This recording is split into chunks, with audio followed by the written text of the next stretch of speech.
ஹோமியோபதியில் side effect இல்லை அப்படின்னு சொல்கிறாங்களே, ஸோ அது வந்து மெடிசனுடைய பவரை குறைக்கிறனால வருதா அப்படின்னு நிறைய பேருக்கு ஒரு டவுட் இருக்குங்க.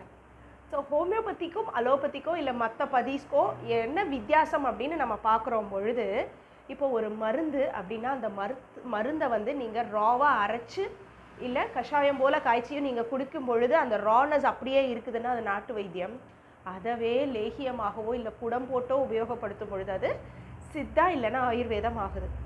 ஹோமியோபதி அப்படின்னு வரும்பொழுது இந்த மருந்து பொருள் இருக்கு இல்லையா, ஒரு பாகம் இந்த மருந்து பொருளை எடுத்து 9 பாகம் ஆல்கஹால் அப்படிங்கும் பொழுது டிஸ்பென்சிங் ஆல்கஹால் எதற்காகனா இந்த மருந்துடைய வீரியத்தை உயர்த்துவதற்காகவும் இதை பாதுகாப்பதற்காகவும் ப்ரிசர்வேட்டிவ்காகவும் யூஸ் பண்ணுறோம். ஒரு பாகம் மருந்து 9 பாகம் ஆல்கஹால் சக்கஷன் அப்படின்னு சொல்லிட்டு ஒரு விதமான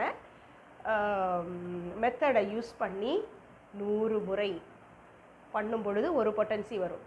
அதவே அந்த பொட்டன்சியிலிருந்து ஒரு பாகத்தை எடுத்து திரும்ப இதே மாதிரி 9 முறையோ 99 முறையோ போட்டு 100 தடவை சக்கஷன் அப்படிங்கிற ப்ராசஸ் பண்ணும் பொழுது அடுத்த பொட்டன்சி வரும். அப்படித்தான் 1 2 3 4ன்னு நீங்கள் யூஸ்வலாக கேட்குறது வந்து 30 பொட்டன்சி 200 பொட்டன்சியில் உங்களுக்கு ஃபெமிலியரான பொட்டன்சி இல்லையா. ஸோ இத்தனை பொட்டன்சி வருது. ஸோ இத்தனை ப்ராசஸ் கழிஞ்சு அது வரும் பொழுது இந்த மருந்தில் இருக்கிற ஆக்டிவ் பிரின்சிபல் மட்டும், அதாவது அந்த மருத்துவ குணம் மட்டும் மேம்பட்டாக இருக்கும். அந்த பாய்சனஸ் எஃபெக்ட் எல்லாமே நல்லிஃபை ஆகிடும். எல்லா ஒரு பொருளுக்குமே ஒரு விதமான பாய்சனஸ் எஃபெக்ட் இருக்கும். ஸோ அது நல்லிஃபை ஆகிடும். அதனால தான் ஹோமியோபதியில் சைடு எஃபெக்ட் இல்லை.